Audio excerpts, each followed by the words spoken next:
Assalamualaikum warahmatullahi wabarakatuh.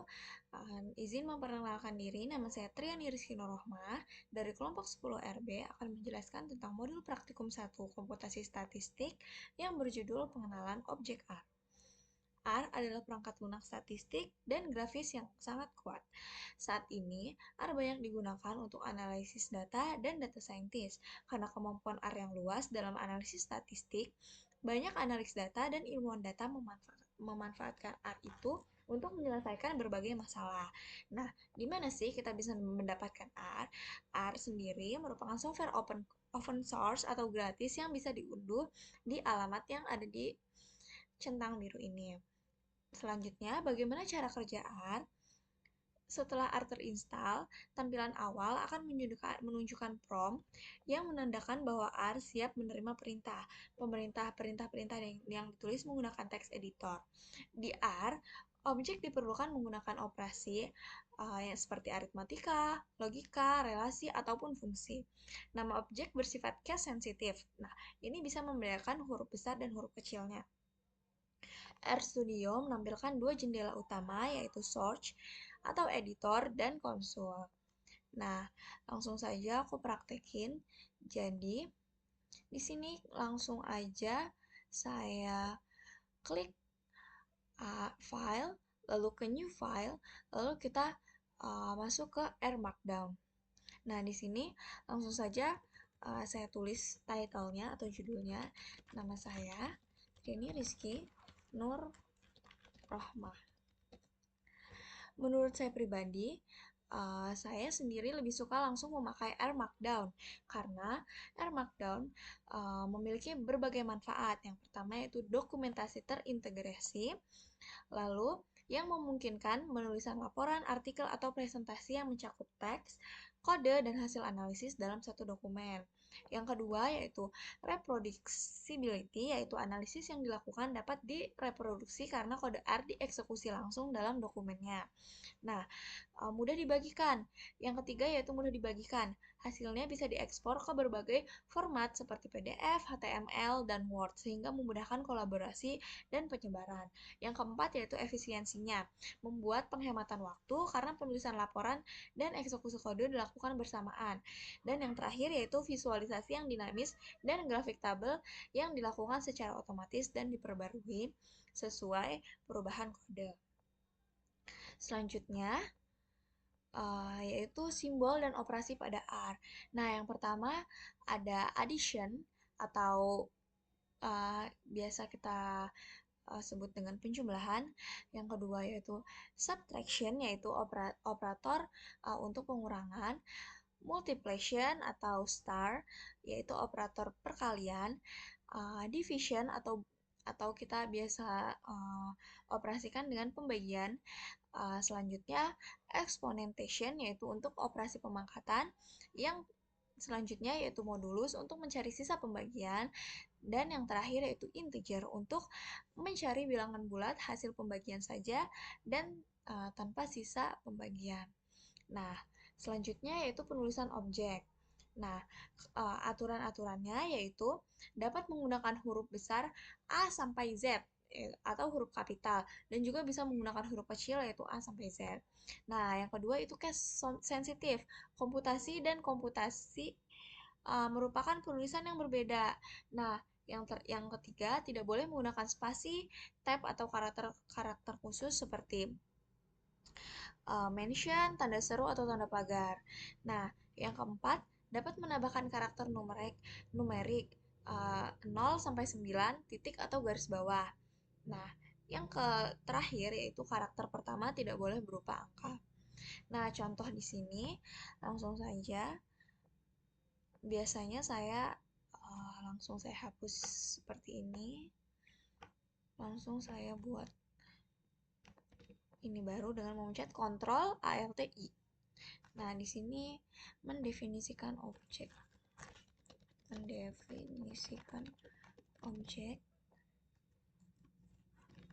Lalu menggunakan tanda lebih dari strip. Oke. Coba memakai kapital A lebih dari strip 1. Huruf A kecil, A lebih dari 1. Run. Oke, tidak ada yang error. Selanjutnya, menggunakan tanda sama dengan. Menggunakan tanda sama dengan. Oke. Ini menggunakan huruf A kapital sama dengan 1. Selanjutnya, A sama dengan 4. Menggunakan huruf A kecil. Langsung di run. Oke, tidak ada yang error. Selanjutnya yaitu menggunakan perintah assign. Menggunakan perintah assign. Oke. Assign.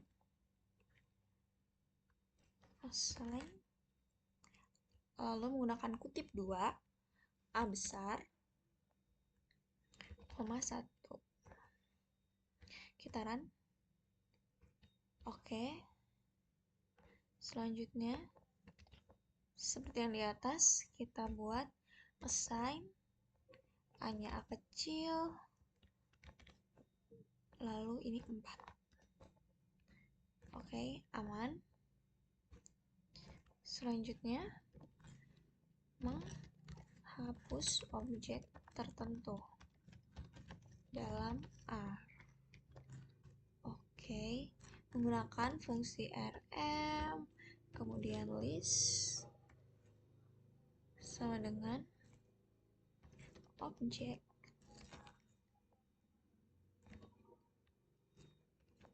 Oke, lalu kita run. Tidak ada yang error.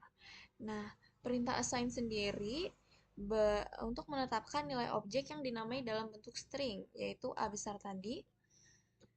Di sini objek A diberi nilai 1 dan 4. Nah, untuk penghapusan menggunakan rm, yaitu menghapus objek dari lingkungan kerja R. Dalam contoh ini, list sama dengan objek, menghapus objek yang ada di lingkungan kerja, karena objek mengembalikan daftar semua objek yang ada. Oke, sekian. Terima kasih. Wassalamualaikum warahmatullahi wabarakatuh. Selanjutnya ada struktur data dalam R. Yang pertama itu adalah vektor, yaitu di mana semua elemen memiliki tipe kelas data yang sama. Nah, tipe kelas di objek vektor ini ada karakter, kompleks, numerik, integer, dan logikal. Di mana jika kita membangun sebuah vektor, namun dengan input kelas data yang berbeda, maka R akan memiliki tipe kelas dengan urutan paling tinggi. Yang pertama itu ada di karakter, kompleks, numerik, integer, dan logika. Terus kita akan eksekusi gimana pertama cara membuat vektor.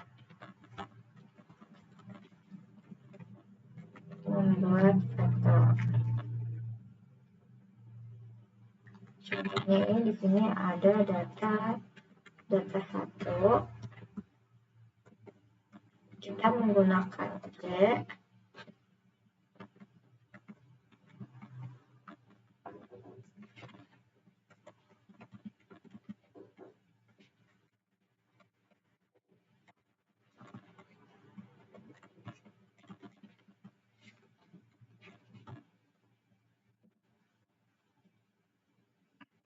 Nah, ini bisa keren dan kita udah membuat salah satu vektor di mana fungsi C ini digunakan untuk membuat vektor dengan menggabungkan nilai-nilai individual menjadi satu objek. Kemudian kita akan coba membuat vektor lagi, tapi dengan data kategorik ya. Misalnya dia nama orang, yaitu saya sendiri, terus ada teman kayak Kayla, Umi,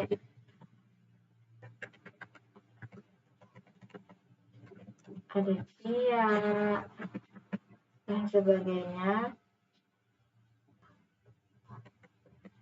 Terus kita cek datanya. Terus kita coba lagi, yaitu data logikal. Data 2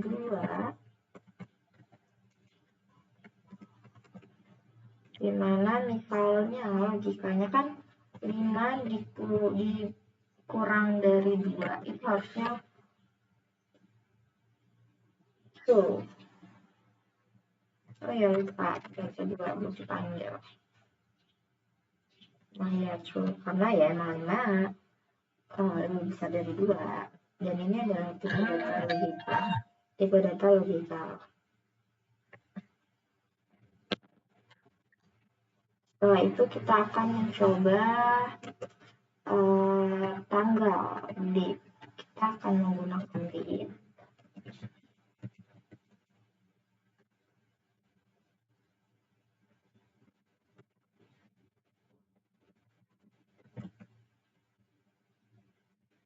Ya date-nya tuh D-nya besar.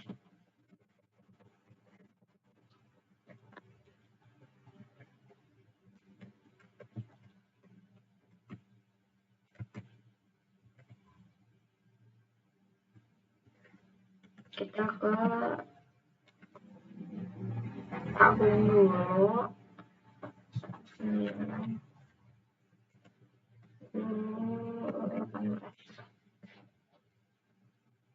Ya guys, lupa. Kita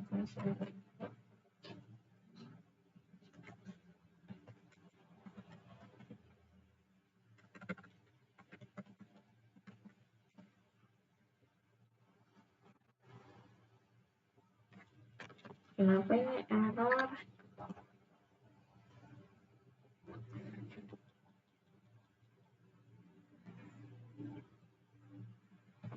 Ternyata soalnya di sini. Nah, bisa sekarang udah bisa. Kita bisa pakai date juga buat ngecek tanggal yang pengen dimasukin ke dalam sebuah vektor. Terus abis kita ngecek, kita pengen ngeliat kan, ini nih tipe data ini tipenya apa sih? Kayak ini apa tipe datanya, ini tipe datanya apa caranya? Ya, kita menggunakan kelas vektor.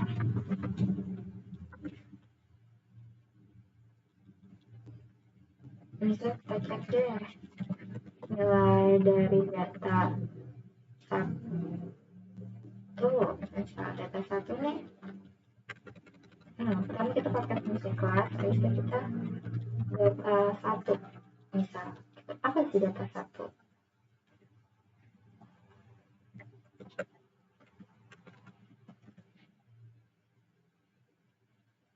Ternyata numerik guys, ya benar ya, ini adalah nilai tipe data numerik. Habis itu kita pengen cek nih, ini tipe datanya apa gitu.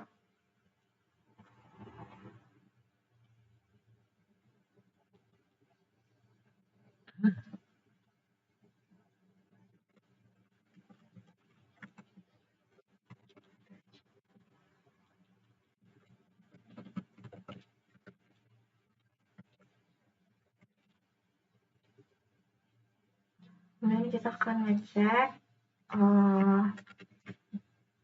tipe data kelasnya.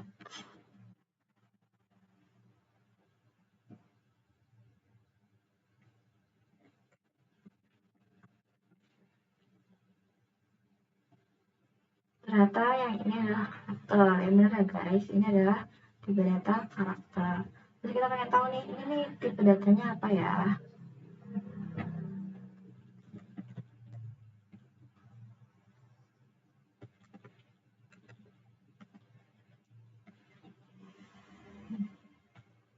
Lupa guys, udah sorry ya.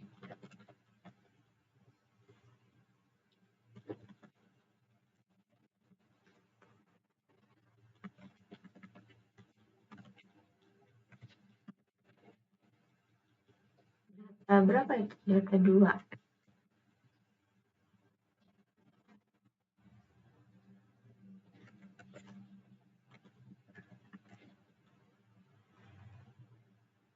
Ternyata ini adalah tipe data logikal. Terus yang terakhir yaitu data 4, kita akan cek dulu.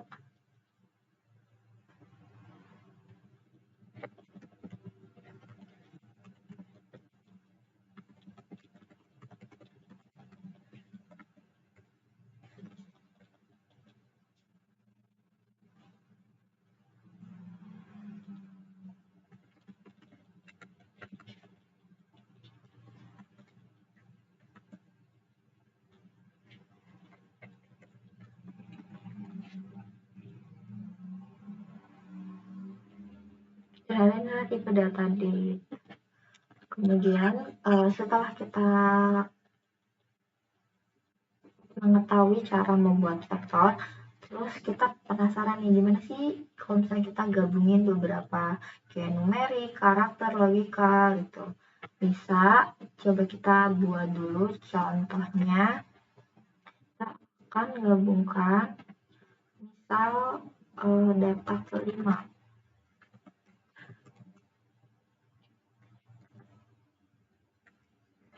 Kita pakai C juga.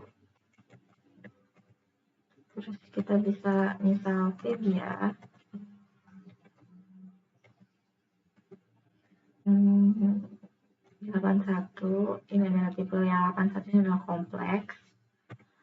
Terus kita pakai nilai true juga. Bisa nggak ya guys? Harusnya bisa ya. Ternyata bisa. Vektor ini ada fungsi vektor khusus. Yang pertama itu ada tanda titik 2. Yang pertama itu ada tanda titik 2.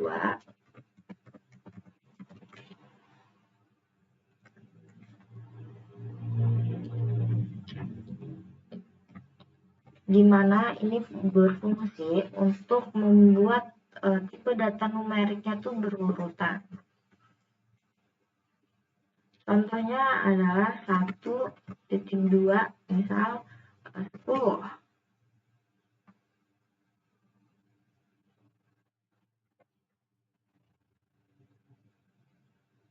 Nah, ini digunakan untuk nilai numerik yang berurutan bisa menaik ataupun menurun. Dan ini sangat membantu saat memiliki nilai numeriknya itu yang banyak atau yang besar. Yang kedua itu adalah fungsi sequence, di mana vektor numerik berurutan dengan increments berbeda atau dengan beberapa kasus tertentu. Nah, contohnya itu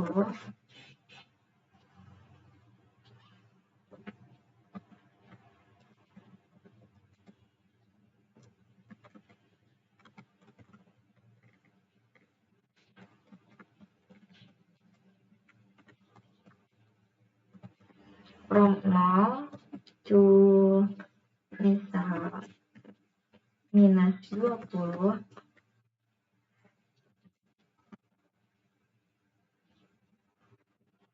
by-nya minus 2.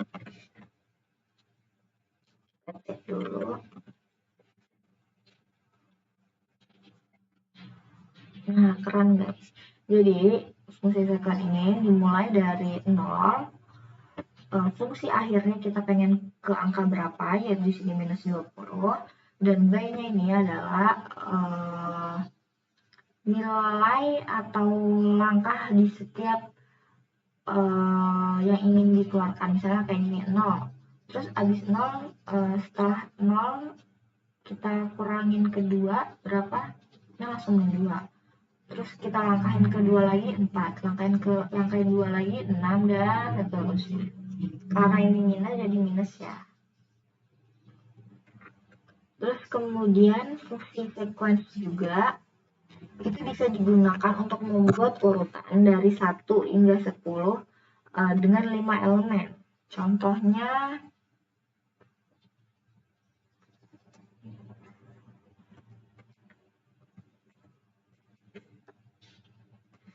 kita pakai fungsi sequence, dimana 1, 10,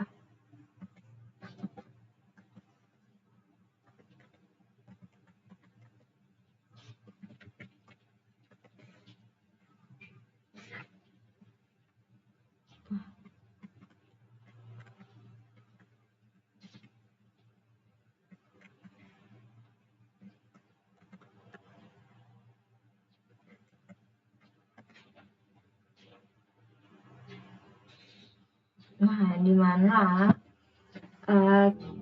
di mana fungsi sequence ini nilai 1 itu adalah titik awal urutannya, terus 10 itu adalah titik akhir urutannya, terus length out sama dengan 5 itu untuk menentukan jumlah elemen dalam urutan yang dihasilkan, yaitu kita ingin 5 elemen yang keluar, jadi hasilnya adalah 1, 3,25, 5,50, 7,75, dan 10. Kita juga bisa membuat urutan dengan panjang yang sama dengan panjang vektornya. Contohnya kita pengen vektornya 1,27 ya, atau 1/7. Pertama kita buka dulu R-nya.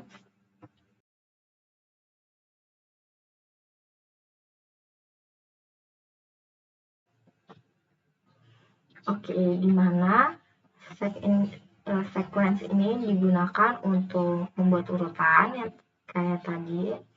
Fungsi 1 ini digunakan sebagai titik awal kayak tadi, dan 10 ini adalah titik akhir. Nah, di sini bedanya kita menggunakan along dot width sama dengan 1/7, di mana ini dapat mengidentifikasi bahwa panjang urutan yang dihasilkan akan sama dengan panjang dari vektor yang diberikan, yaitu vektor 1/7. Dengan panjang 7, ini artinya urutan dari 1 hingga 10 akan berisi 7 elemen yang dibagi rata antara nilai awal dan nilai akhir. Terus kita akan menggunakan fungsi yaitu namanya rep atau perulangan. Ya, ini adalah untuk membuat bilangan berulang. Contohnya itu adalah A,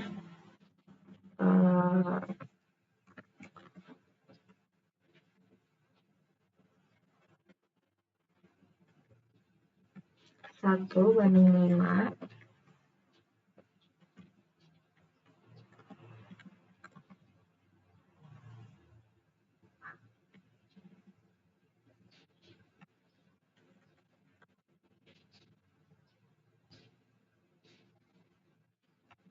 di mana nilai 1 adalah nilai awal dan 5 itu adalah nilai akhir, dan diulang sebanyak 2 kali. Kayak gini 1, 2, 3, 4, 5, dan 1, 2, 3, 4, 5. Kemudian kita akan menggabungkan elemen-elemen dengan tanpa pemisah. Contohnya itu ada B,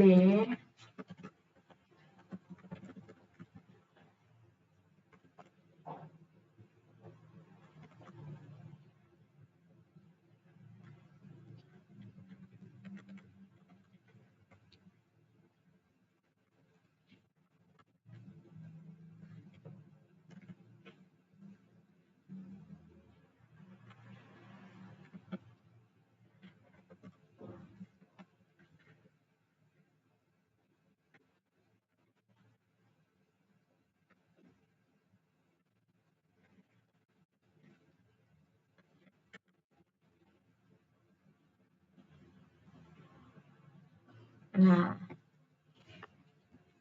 kemudian di sini kita menggunakan 1/5, yaitu dimana ini adalah fungsi vektor untuk ngurutin nilai. Di kode ini kita bisa dilihat 1/5 ini adalah 1 adalah nilai awal dan 5 ini adalah nilai akhir, dimana ini adalah fungsi vektor untuk menghasilkan urutan dari 1 sampai 5. Kemudian di sini kita menggunakan fungsi paste 0, di mana ini berfungsi untuk menggabungkan setiap elemen vektor vektor tadi 1/5 ini dengan nilai string yaitu A, dan dimana hasilnya itu adalah gabungan string dan nilai numeriknya itu yaitu A1, A2, A3, A4, dan A5.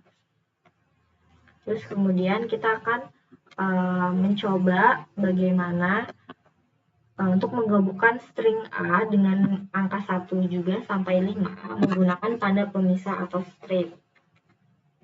Dimana di sini kita buka dulu R-nya.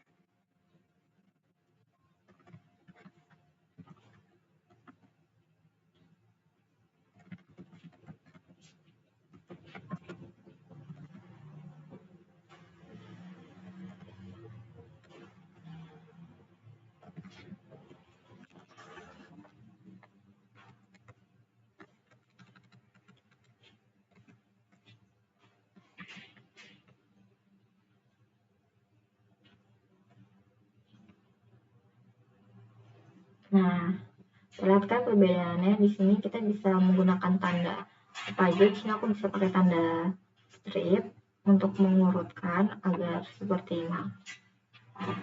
Selanjutnya yaitu ada matriks. Matriks itu adalah struktur data dua dimensi yang menyimpan elemen dalam format tabel dengan baris dan kolom. Nah, semua elemen dalam matriks harus memiliki tipe data yang sama. Nah, di sini oke, yang pertama itu kita akan mengubah data vektor numerik menjadi matriks. Contohnya itu ada Y misal 1.212.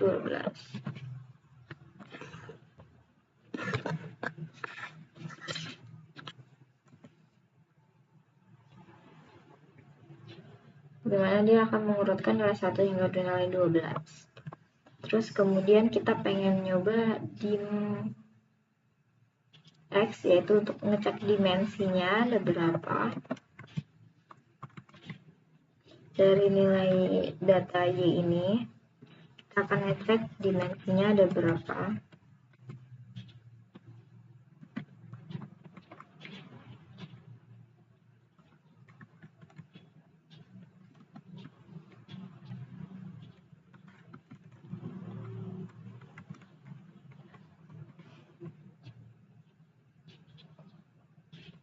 Ya, dimensinya ada 34, di mana ini dapat mengubah dimensi objek Y menjadi matriks dengan 3 baris dan 4 kolom.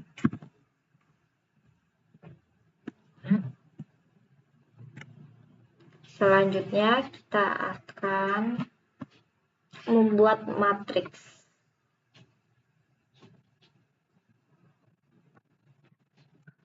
Y matriks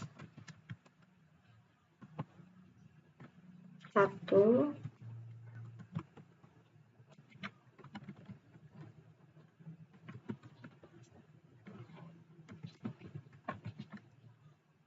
n row-nya sama dengan 4.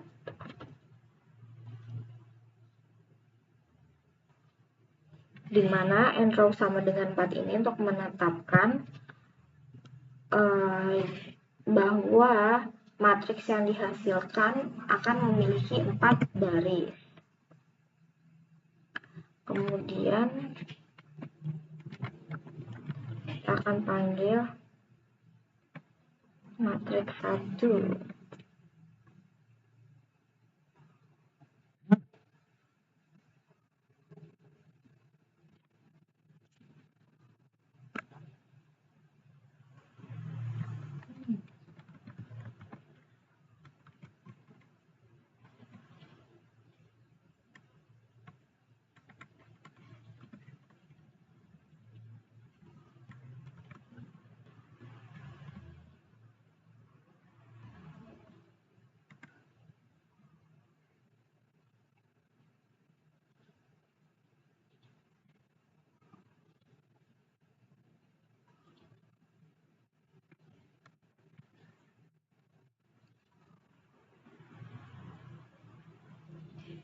Nah,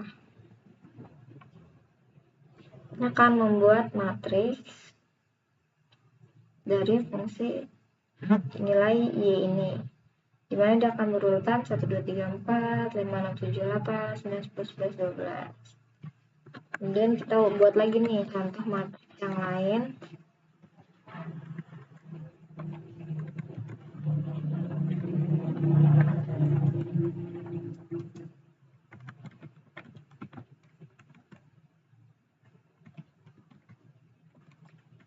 Data sama dengan Y, ini adalah mengambil nilai dari variabel Y yang di atas 1, 2, 3, sampai 12. Kemudian kita menggunakan n row. Ini kita akan menggunakan n row sama dengan 3 dan n kolomnya itu sama dengan 4.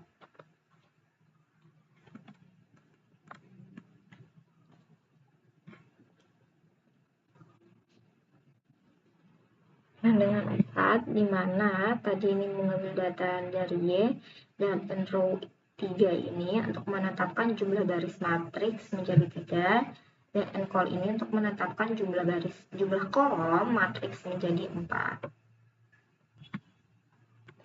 Kemudian kita akan panggil Y matrix.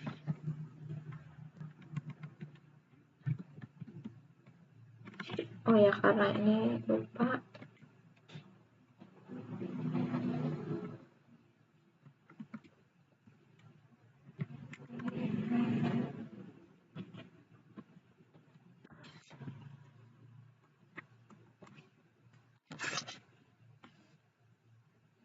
Nah, sini akan keluar, dimana di sini kolomnya ada 4 dan barisnya ada 3.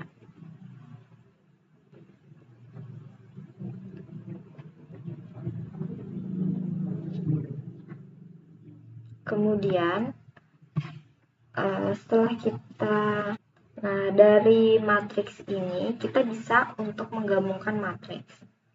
Untuk menggabungkan matriks itu ada 2 gabungan. Yang pertama itu untuk kalau misalnya kita ingin menggabungkan 2 matriks berdasarkan baris, itu kita menggunakan Herbin. Kemudian kalau misalnya kita ingin membuat matriks menggabungkan 2 matriks berdasarkan kolom, itu kita bisa menggunakan Cebin.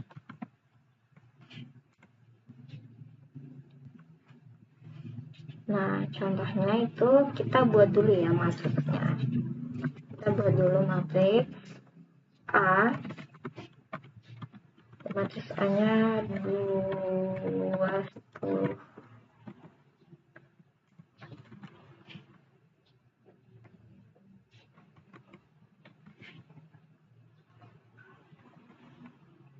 Terus kedua kita buat matriks satu lagi buat bentuk gabungannya.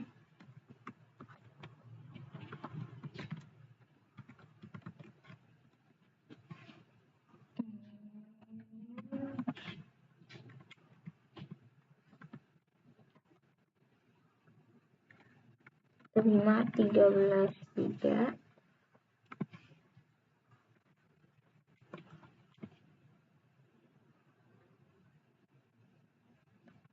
Nah, kemudian kita akan mencoba menggunakan matriks yang Herbin dulu. Penggunaannya yaitu misalnya D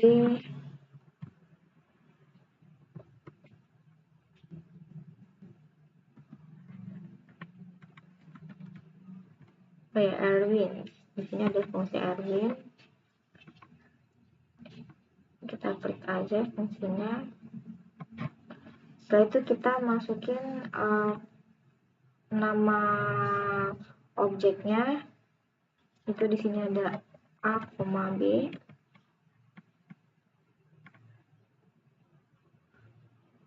Kemudian tinggal kita runkan aja. Ini hasilnya, dimana dia akan berurutan dari nilai 2 sampai 13. 2, 3, 4, 5. Kemudian dia akan mengulang lagi sampai 13. Kemudian ini hasilnya, dimana kita menggabungkan dua matriks berdasarkan baris. Kita menggunakan Herbin. Berawal dari objek A 2, 4, 2, 3, 4, 5, 6, 7 sampai 10. Kemudian digabungkan lagi 5, 6, 7, 8, 9, 10. 11 sampai 13.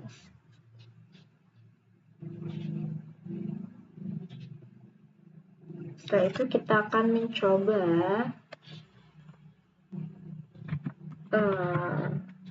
yang menggunakan kolom, penggabungan kolom.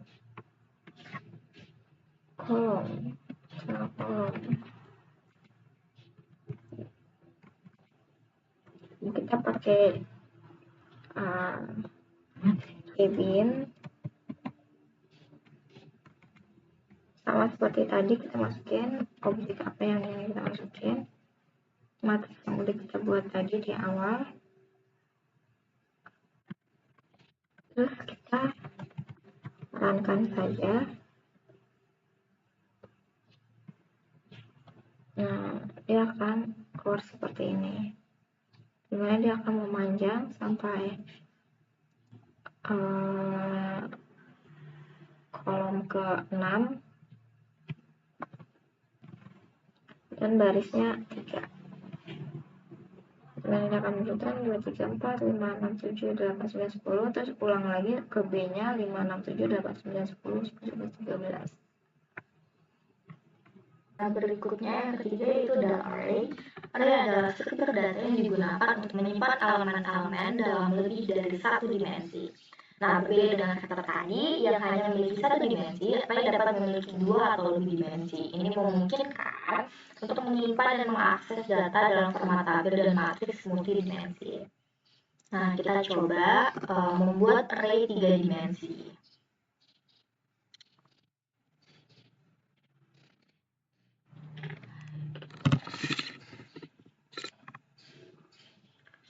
Kita buat my array, nama objeknya array, dimana kita pakai vektor dari 1 sampai 24 untuk datanya, kemudian berdimensi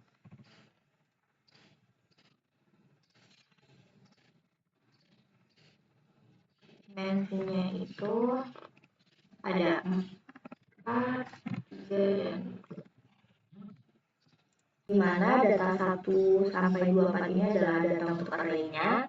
Kemudian untuk dim C432 ini memiliki 4 baris, 3 kolom, dan 2 lapisan atau dimensi ketiganya itu. Kemudian kita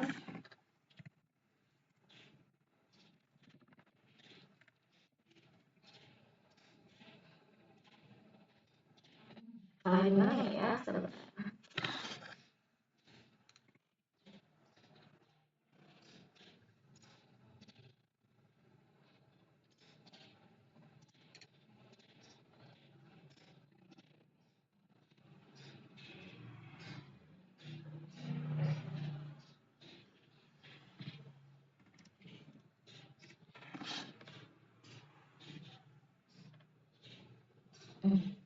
nah dia membuat 2 matriks dari 1 hingga 24. Kemudian karena kita sudah membuat matriks di atas yang tadi ini, selanjutnya kita ingin tahu nih, untuk kita pengen mengakses gimana sih elemen di baris itu. Nah, kita bisa menggunakan kode seperti ini.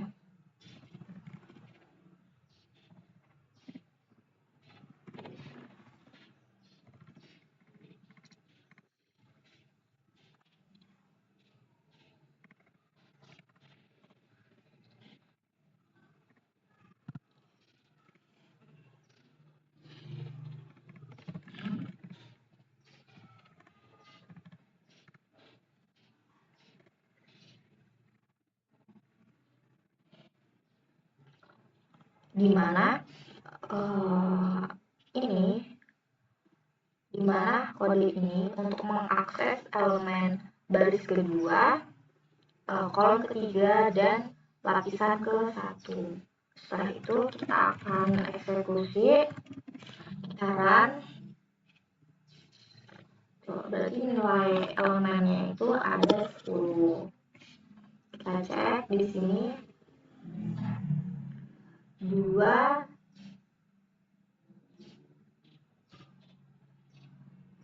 baris kedua di sini, kemudian kolom ketiga berarti di sini. Jadi benar nilainya adalah 10. Dan ini di lapisan pertama, ini lapisan pertama dan lapisan kedua. Setelah itu kita pengen ngubah gimana sih cara ngubah dimensi array. Cara ngubah dimensi array itu kita pakai dim. Lalu kita buat R-nya dulu. Kita pakai dim. Terus kita masukin aja nama kita tadi itu myArray.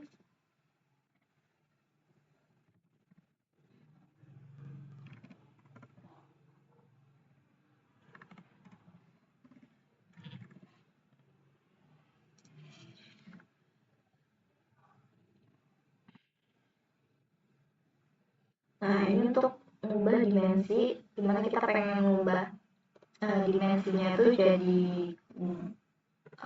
barisnya itu 2, terus kolom itu ada 6, dan ada 2 lapisan. Terus kita eksekusi.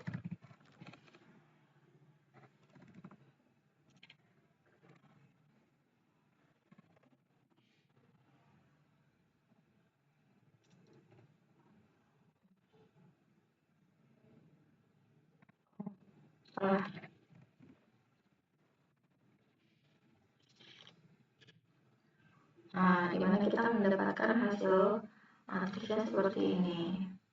Nah, kita mendapatkan ini lapisan pertama dan ini adalah lapisan kedua.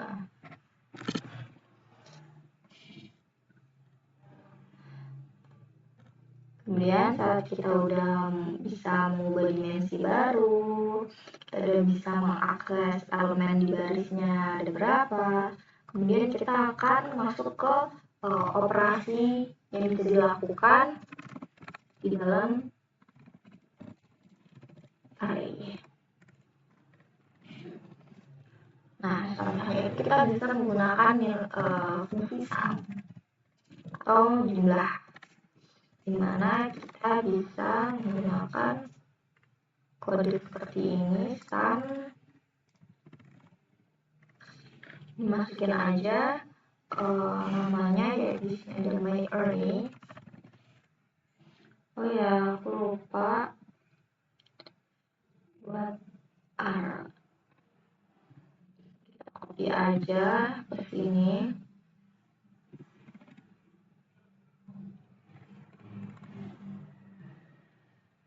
Terus kita eksekusi sekarang.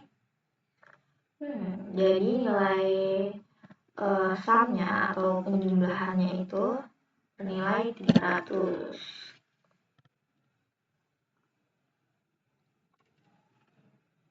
Terus kita setelah penjumlahan, kita pengen hitung rata-rata, yaitu kita bisa menggunakan average. Oh ya, lantar lupa lagi ya. Jadi sebelum itu kita ini dulu, kita pakai average. Dimana min, kita menggunakan fungsi min, terus masukin aja nama objek kita yaitu myArray. Kita mendapatkan hasil rata-rata. Sekarang kita eksekusi dan kita mendapatkan nilai rata-ratanya itu adalah 12,5. Kedua pada semua lapisan, contohnya kita dilihat di kode ini, kita panggil myArray, ini adalah data awal kita yang tadi, terus kurung siku kita panggil 1,2. Kita run dulu. Nah, dia akan mendapatkan hasil nilai 3 dan 15, di mana nilai 1 ini menunjukkan baris ke-1 dalam dimensi pertama, dan 2 ini menunjukkan kolom kedua dari dimensi kedua. 15, di mana hasil slash itu menunjukkan nilai yang terletak pada baris ke-1 dan kolom kedua dalam dimensi pertama baris dan kedua kolom dari masing-masing lapisan dalam dimensi ketiga array kita, yaitu myArray.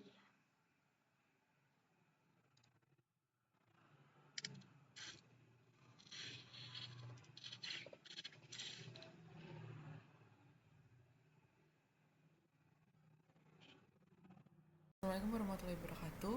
Nama saya Ryan Komika Ruby dengan NIM 122450038 dan saya akan melanjutkan penjelasan dari teman saya. Baik, sekarang masuk ke tipe data keempat, yaitu adalah faktor. Jadi faktor itu merupakan tipe data yang digunakan untuk menyimpan data yang kategorik. Faktor itu berguna saat ada variabel yang bisa mengambil nilai dari beberapa kategori yang sudah diberikan, kayak ya atau tidak, terus pria atau wanita, dan juga lain-lainnya.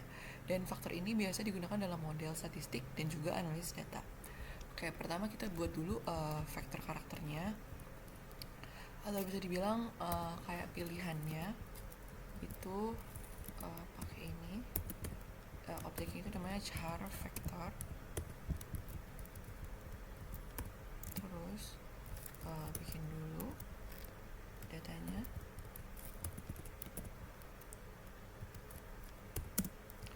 Warna merah, biru, hijau, biru, merah. Lalu kita panggil objeknya.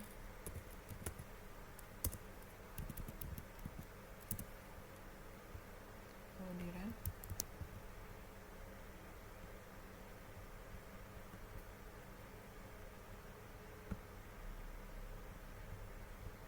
keluar, karena dipanggil jadi dia keluar yang sudah kita tadi inisialisasi dalam objeknya tadi. Lalu lanjut, kita akan mengonversi vektor karakter menjadi faktor. Bikin dulu nama objeknya itu color factor. Lalu masukin tadi char vektornya, tapi kita pakai fungsi faktor dulu, jadi dia ngerubah si char vektor tadi.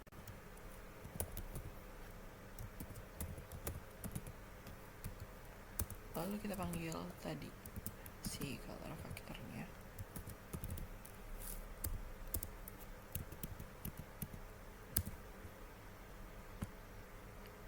Nah, jadi dia kelihatan kan ada levelnya, itu ada apa aja kategorinya. Di situ ada biru, hijau, dan merah. Dan itu datanya ada merah, biru, hijau, biru, merah. Dia ngasih tahu tuh faktor levelnya itu apa aja. Sebentar, saya matikan dulu notifikasinya.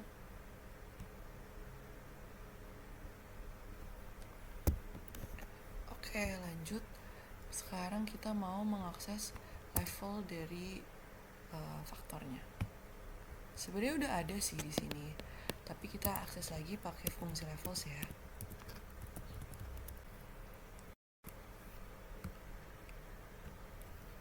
Oke, jadi lanjut. Sekarang kita mau melakukan akses level dari faktor ya.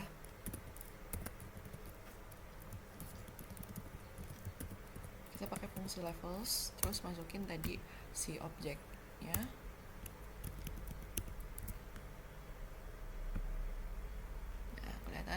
Biru, hijau, dan merah itu adalah levelsnya. Lanjut, kita sekarang membuat faktor ordinal. Jadi buat dulu nama objeknya, lalu pakai fungsi faktor,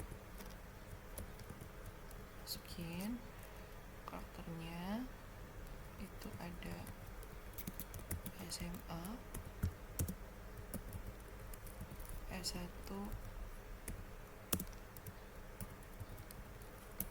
S2, S1, SMA. Nah, terus kita bikin levelsnya juga. Langsung aja di belakangnya ada SMA,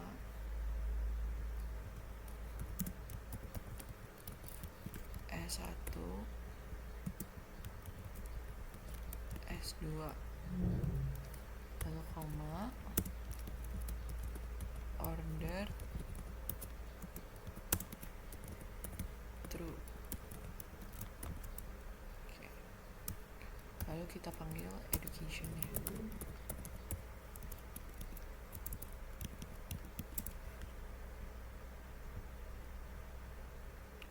Ini ada komanya ya yang error di editor C.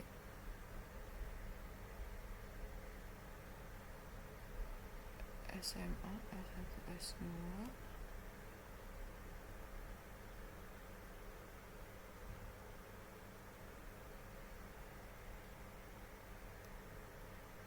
ini dia, ini 2 kali soalnya. Oke. Nah, jadi levelsnya itu ada SMA S1 S2. Jadi ordered ini di sini maksudnya dia mengurutkan levelsnya gitu. Jadi dia ada tanda ini, tanda lebih kecil, lebih kecil, lebih kecilnya. Oke, kita lanjut. Selanjutnya itu kita mau mengubah level faktor. Jadi caranya itu kita panggil dulu, pakai dulu levelsnya. Terus pakai apa yang mau di ubah level faktornya. Terus kita masukin dulu biru,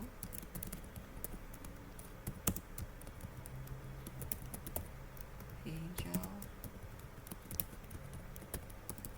merah. Nah, kalau sudah, jadi itu dia nambahin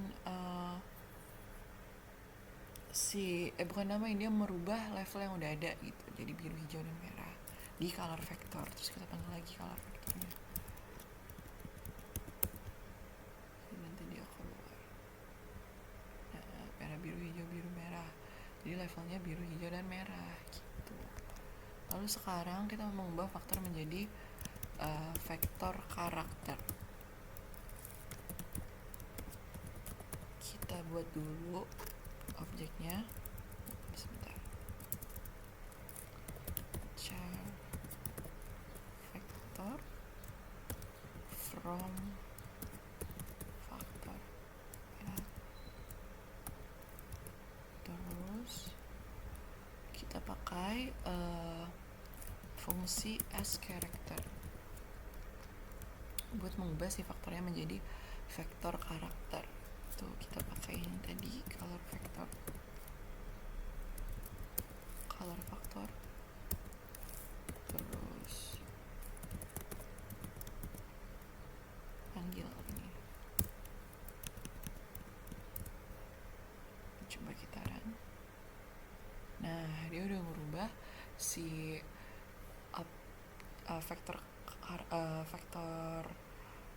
faktor warnanya menjadi vektor gitu. Lalu terakhir untuk faktor itu kita mau mengubah data frame, membuat data frame dengan variabel yang kategorik.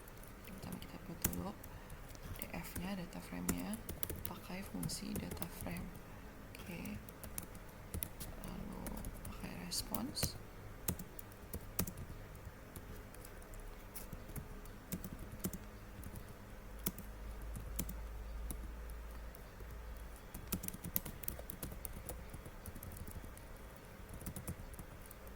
Treatment,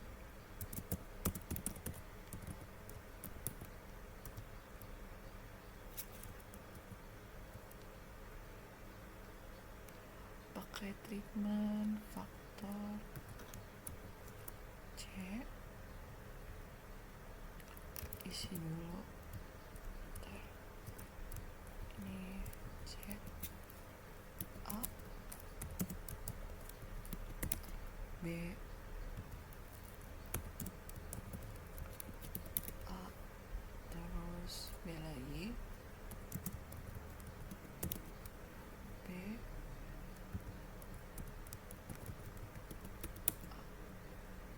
Jadi ada 3 ya tanda panahnya, tanda panah,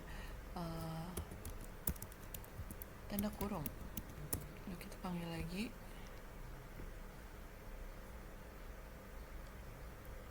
kita rubah si data frame menjadi dengan variabel kategorikal.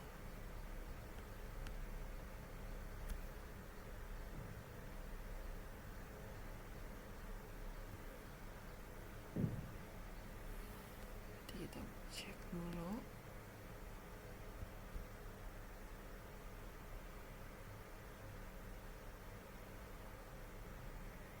Response cek.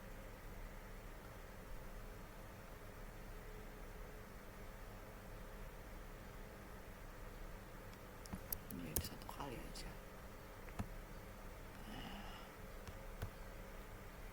Ya, jadi ini hasilnya. Responsnya 1, 2, 3, 4, 5 dan treatmentnya itu A, B, A, B, A, B.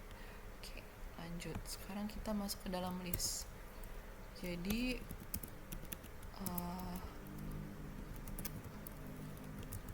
list itu merupakan salah satu struktur data yang sangat fleksibel, jadi dia bisa menyimpan beberapa jenis objek dalam satu wadah atau satu list itu. Jadi dia beda sama vektor sama matriks.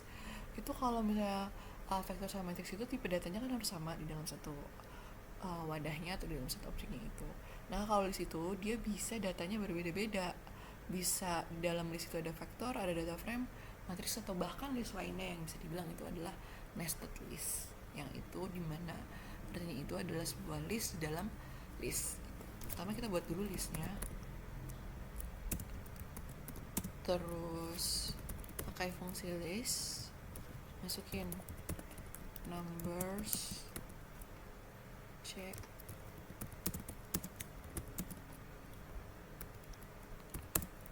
characters. Jadi kita masukin ini yang data numeriknya, ini data karakternya.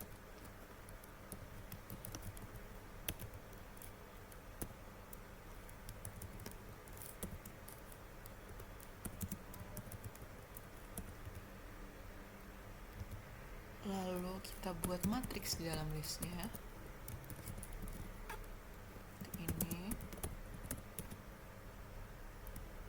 matriks, di dalam matriksnya itu isinya 1 sampai 6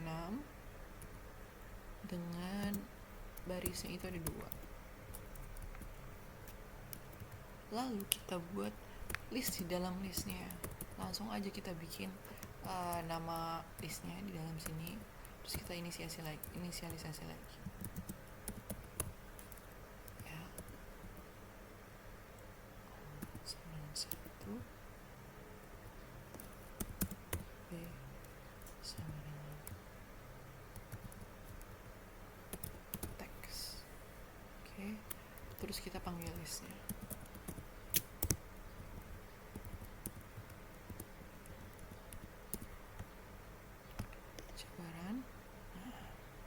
Di sini ada hasilnya. Jadi tadi ada data numeriknya, ada data hurufnya, ada matriks datanya, terus ada list di dalam listnya, terus ada dalam listnya juga ada teks juga. Langsung kelihatan di sini saat kita panggil gitu. Jadi beneran bisa listnya itu ada berbagai tipe data dalam satu list ya. Oke, lanjut. Sekarang kita akses si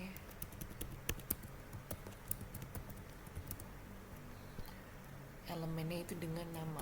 Kita mau mengakses si elemen numbernya. Panggil dulu listnya, terus kita pakai tanda $. Habis itu apa yang mau dipanggil, si elemennya langsung ditaruh di belakangnya. Ya, seperti ini. Lanjut kita coba pakai indeks, bukan namanya. Seperti biasa kita tulis dulu nama listnya. Tulis dulu nama listnya. Lalu kita kalau pakai indeks itu dia harus pakai kurung siku. Ya. Karena indeks dia memang pakai kurung siku, dan indeks berapa itu indeks 2. Dan indeks 2 itu tadi itu adalah letters, yaitu ABC ya kan. Jadi kita lihat apakah hasilnya bakal keluar si ABC-nya. Oke. ABC keluar ya, bisa ya jadinya. Sekarang kita mau ngakses elemen yang dinyatakan itu adalah list lain dalam list atau nested list. Panggil dulu listnya pakai $. langsung aja panggil listnya, terus kita coba run. Nah bener ya, ini nested listnya langsung keluar. Oke, lanjut. Sekarang kita mau menambah elemen baru ke dalam listnya.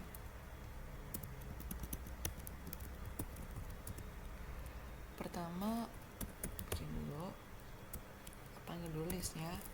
Kita masukin dulu nama new elemennya atau nama elemen barunya. Terus pakai C, masukin new elemen. List, panggil langsung aja di sini.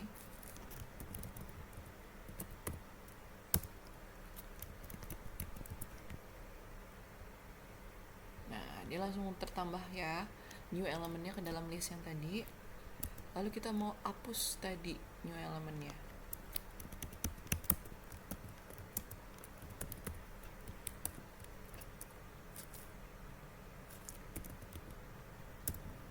Nah, karena dia kosong, karena kita mau hapus jadi kosong, jadi kita tambahin 0. 0 itu kayak artinya kosong. Terus kosongin, jadi kita mau ngosongin si new elemennya.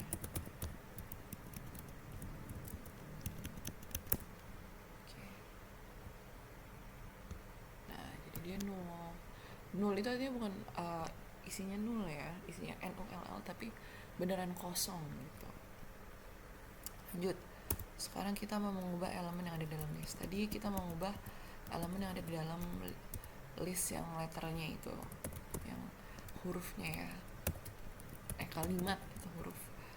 Oke, langsung seperti biasa. Nah, kita langsung ubah aja.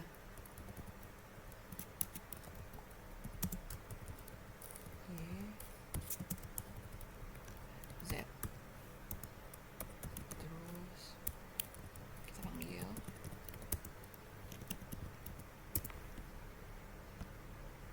Nah, di letters jadi berubah ya, tadinya itu letters itu ABC, dia berubah jadi X, Y, Z. Sekarang kita mau menyusun data dengan list. Nah, kita harus buat beberapa data frame dulu. Kita buat df1 atau data frame pertama itu ya. Data frame. Jadi kita mau isi di dalam data frame itu ada ID sama value. Yang ID yang pertama, data frame pertama itu 1 sampai 3. Terus buat value-nya itu 10, 20, 30.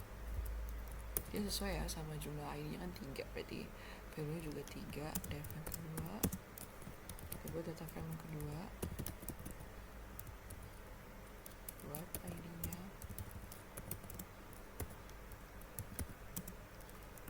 4 sampai 6.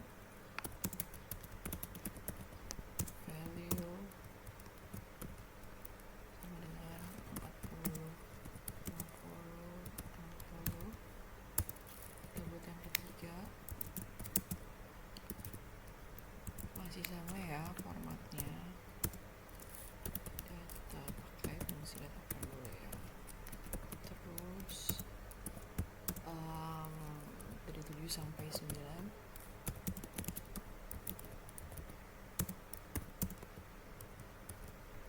Value-nya itu 70, 80, 90. Oke. Kita run dulu. Ya, udah ya, keren. Tadi di sini juga udah berubah. Udah bertambah dia. Lalu kita gabungin data frame yang tadi menjadi satu list. Bikin dulu ya nama datanya nanti all data list, fungsi list, gabungin df1 sama dengan df1, df2 sama dengan df2, df3 sama dengan df3.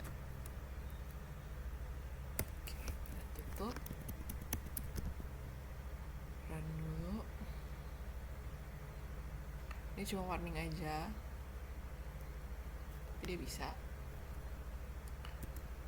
Lalu kita mau akses dan gabungin semua data frame yang tadi yang ada dalam list. Combine data dulu.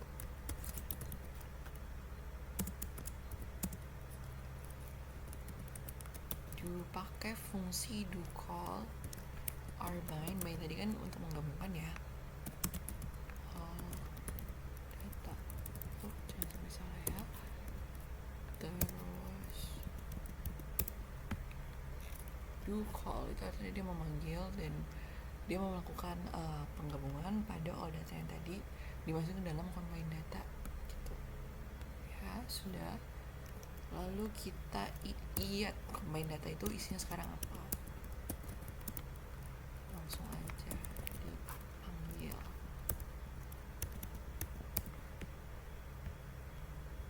Ini isinya, jadi ada dev123, dev123 itu mereka langsung digabungin dan diurutin sesuai ID-nya, dan filenya juga otomatis terurutkan. Oke, sekarang kita lanjut ke dalam data frame.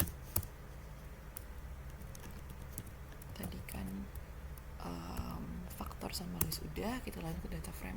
Jadi pertama-tama data frame itu adalah salah satu struktur data yang paling penting dan digunakan untuk menyimpan data dalam bentuk tabel. Jadi dia tuh mirip sama tabel atau spreadsheet, dan dia punya kolom dan juga baris. Tapi kalau misalnya di data frame itu setiap kolomnya bisa memiliki tipe data yang berbeda. Tapi kalau setiap barisnya itu harus datanya sama gitu dalam satu kolom. Dan dia itu bisa dipanggil dalam bentuk R itu dalam bentuk CSV gitu ya. Oke, pertama kita buat dulu data frame nya. Pakai fungsi data frame. Sebenarnya tadi kita udah membuat list sama faktor juga menggunakan ini ya.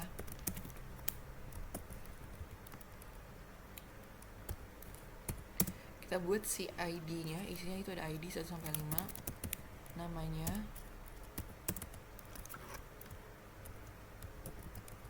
ada Alice, ada Bob,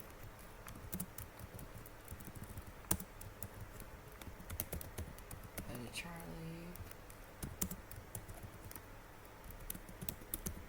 ada David, ada Eva, dan lanjut kita mau masukin data umur 25, 30,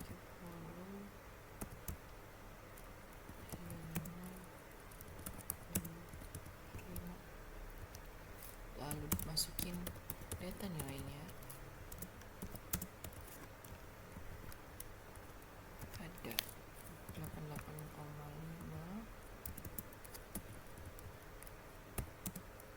terus 90,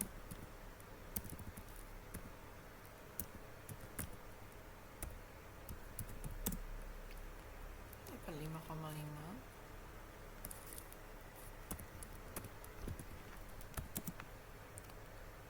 92, dan 87,5. Nah, kalau udah kita tutup ya di sini, tutup. Oke, tutup juga chunk-nya. Nah, dia udah biru. Kita coba panggil datanya, kita lihat data frame-nya.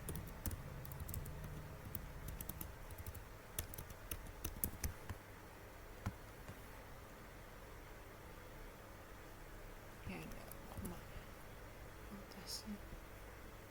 Nah, muncul dia data frame-nya. Dia langsung dalam bentuk tabel dan isinya itu ada kolom dan baris. Jadi setiap baris itu tipe data itu sama. tapi tiap kolom itu bisa beda gitu, ID, name, age, sama skornya. Nah sekarang kita mau nambahin kolom baru, jadi tambahin kolom status di data frame yang tadi. Ada active,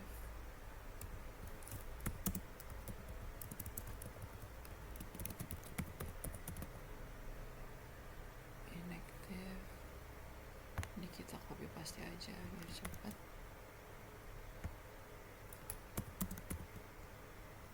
Terus aktif lagi. Nah udah, kita tutup dulu celana. Sudah, udah biru.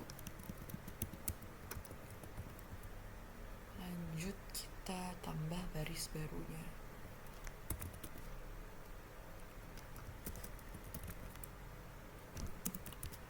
Itu biasa pakai fungsi data frame setiap mau menambah data.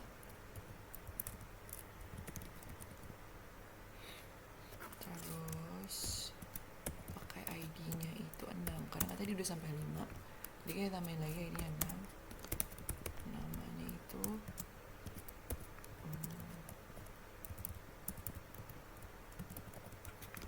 Frank, umurnya itu 50,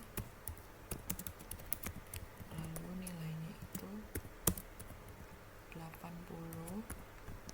Dia kalau satu doang dan numerik dia nggak perlu pakai tanda kurung ya. Lalu statusnya itu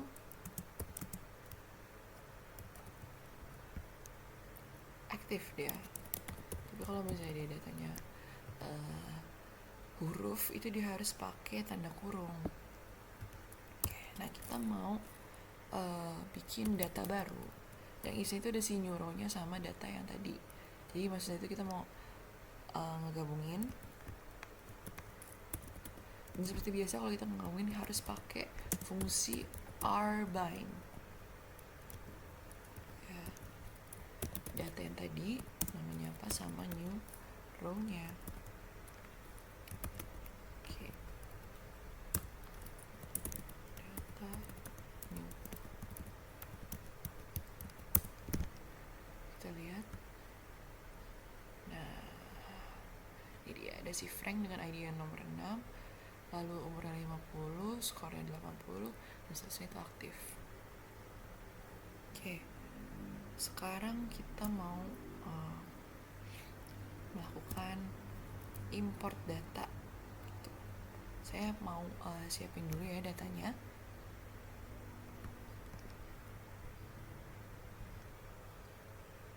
Nah sekarang datanya itu dia udah siap ya.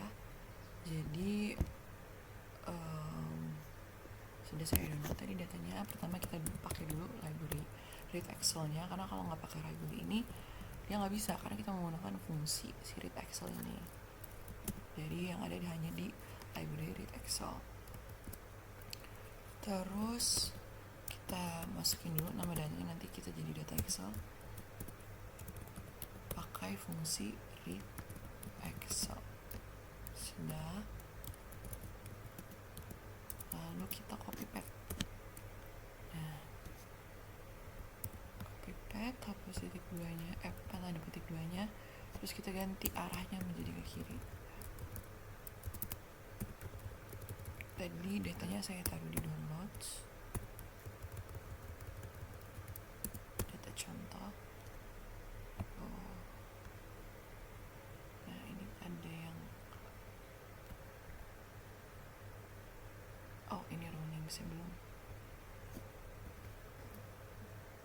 belum dikasih tanda petik juga, jadi yang terbacanya bukan sebagai data ya, data Excel. Lalu tambahkan row names-nya. Sebentar dulu. Nah, sudah seperti ini.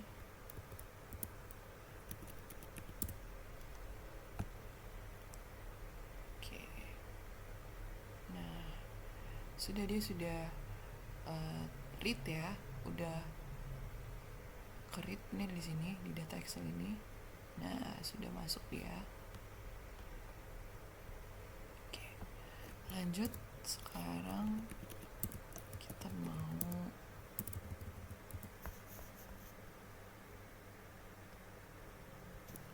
jadi kita mau lanjut yang terakhir, itu kita mau mengekspor data frame yang kita tadi buat ke dalam suatu file CSV yang sudah disiapkan ya. Jadi kita buat dulu write.csv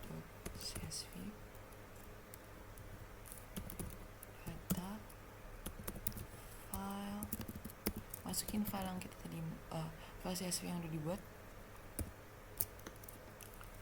Terus kita ini aja, kita ganti arah slashnya.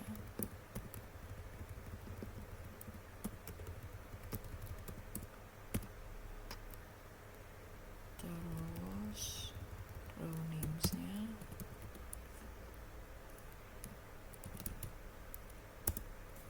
to false.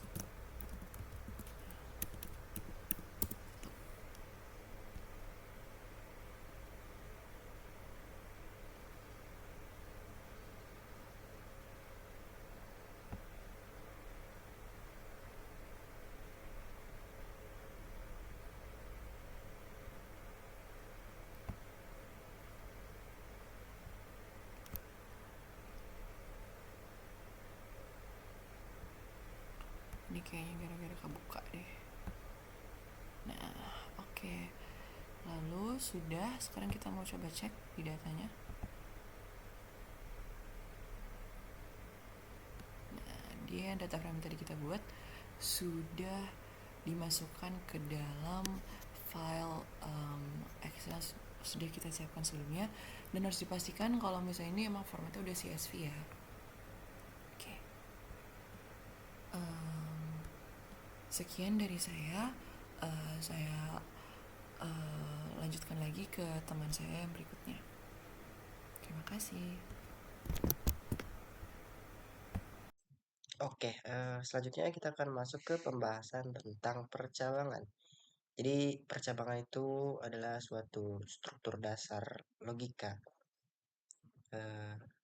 suatu pernyataan yang memungkinkan kita untuk menjalankan suatu blok kode gitu. Dengan suatu kondisi itu jika terpenuhi kondisinya atau true gitu. Nah, di R ini itu ada beberapa percabangan selain if, itu ada else dan juga else if. Lalu untuk di R ini, setiap sintaks if itu diawali dan diakhiri dengan kurung kurawal. Jadi if, mungkin langsung praktik aja. Seperti ini, if kurung kurawal. Barulah di sini diketikkan blok kodenya. Begitu. Tapi sebelum itu, di sini harus dimasukkan dulu kondisinya gitu.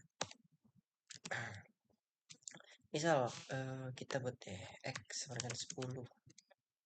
Terus jika x-nya itu lebih dari 0, maka print, nah ini x adalah positif. Oke, kita coba jalankan. Nah ini dia muncul. Tuh, x adalah positif gitu. Oke, selanjutnya misal tadi kan ada apa selain if, else if dan else.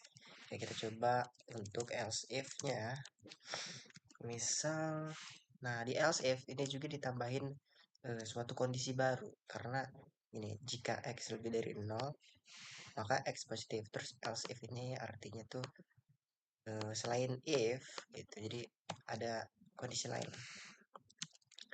x kurang dari 10 gitu misal. Ya udah, jangan lupa kurung kurawal, enter. Di sini tulis misal kurang dari 10, wait, kurang dari 0 karena di sini kayaknya mencoba menyatakan bahwa si X ini apakah positif atau negatif. X adalah negatif. Oke, oke kita coba. Kalau sini dia masih positif, tapi kalau kita coba ubah gitu ya, misalnya min satu, dia negatif gitu.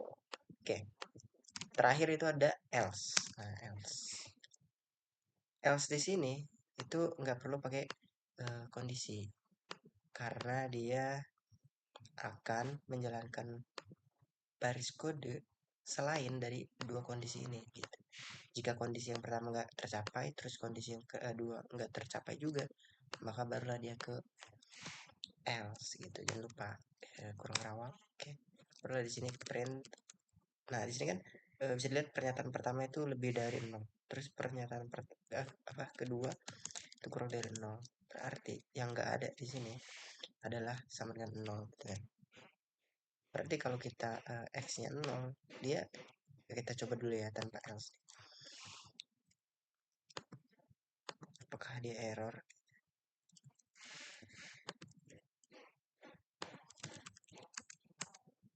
Nah, dia nggak muncul apa-apa gitu. Kalau kita pakai else baru dia muncul harusnya. Print x adalah 0.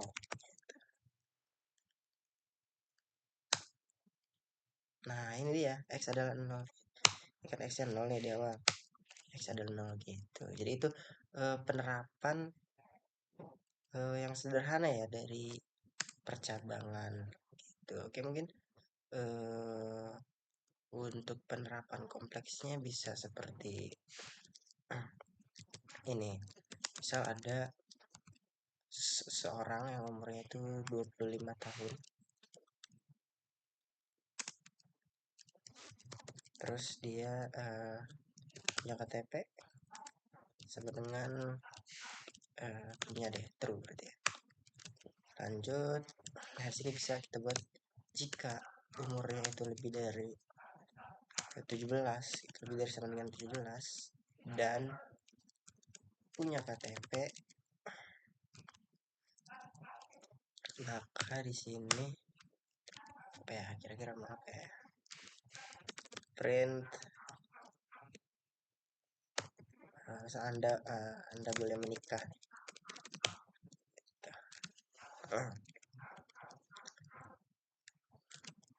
Oke, lanjut untuk kondisi yang else if nya.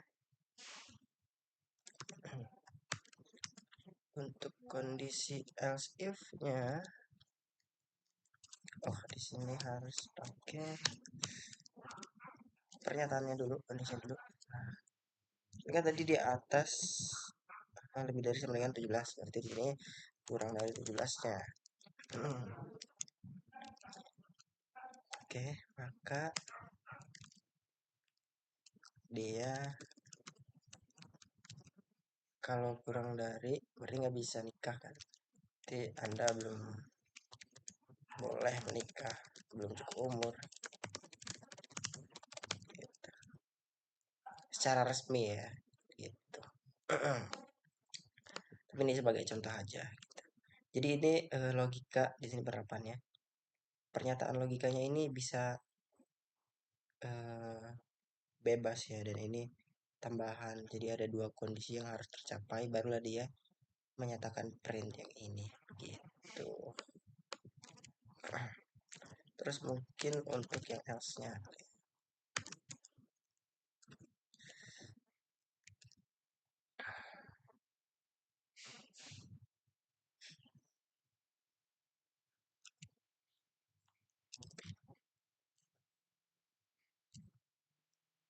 Nah, ini kan tadi dia umurnya lebih dari 17 dan punya KTP, baru boleh menikah. Nah, ini umurnya di bawah 17. Sekarang itu berarti umurnya ini di bawah 17 dan belum punya KTP. Masih di bawah umur dan belum punya KTP. Ya, sebenarnya sama aja sih kan, di umur 17 pasti belum punya KTP. Tapi ini sebagai contoh aja gitu. Dan kita coba jalankan. Oke, ini ternyata dia boleh menikah karena umurnya 25. Kita coba. Nomor 17. Harusnya ini boleh ya, karena ini di sini sama dengan boleh. Oke, 16. 16 belum menikah. Nggak boleh ya. Nggak boleh menikah dan belum cukup umur. Tuh, di sini. Tapi di sini dianggapnya dia punya KTP, padahal harusnya nggak punya ya.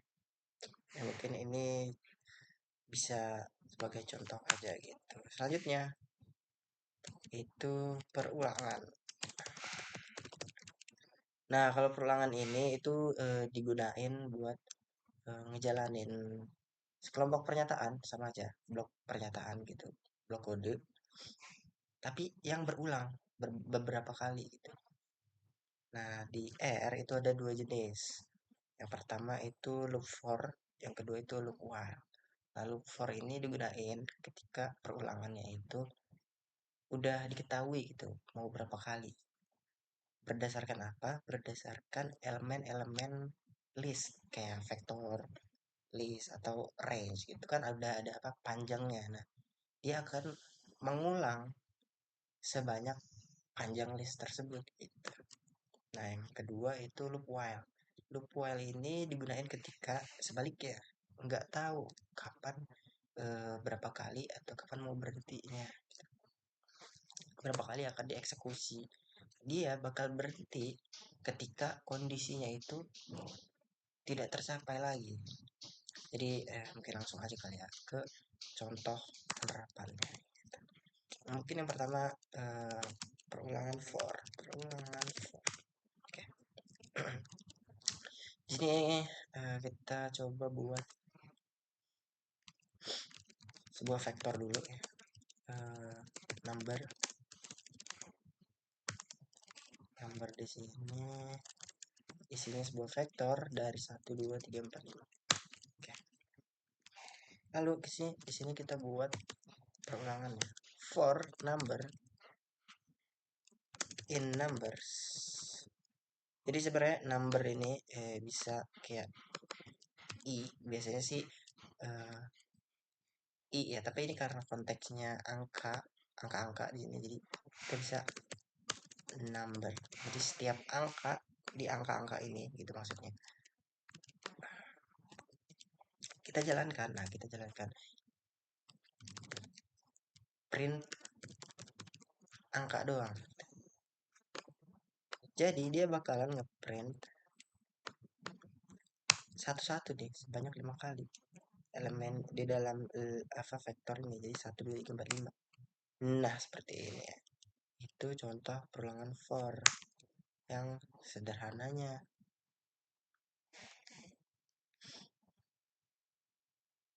Untuk yang kedua, kita coba langsung ke perulangan while kali ya. Perulangan while di sini kita harus tetapkan dulu kondisi yang jika tercapai maka dia mengulang. Oke, kita coba contohnya. Count 1 while count. Nah, ini dia kondisi ketika si countnya ini masih di bawah atau sama dengan 5, maka dia print count. Ini kita mau coba menjalankan yang kayak gini sama, tapi pakai perulangan while gitu ya. Nah, dan di perulangan while itu ada tambahan. Tambahan apa? Di dalam pernyataannya itu harus memuat seperti ini.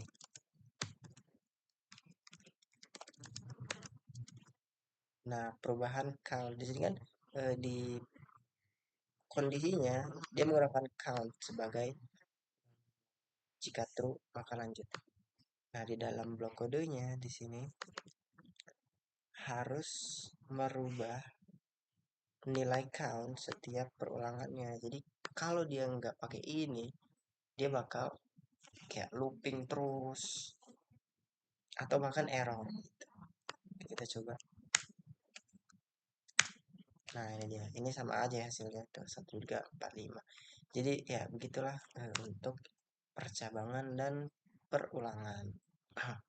Oke, jadi kesimpulan pada modul kali ini itu adalah pertama kita udah belajar tentang konsep dasar software RStudio dan juga programming language dari R-nya itu ya. Yang mana R ini tuh berfokus pada analisis data dan juga komputasi statistik gitu. Jadi R ini paling sering digunakan oleh kita analisis data atau data scientist gitu ya. Terus tadi kita juga udah belajar hmm, cara kerja R-nya di sini ya.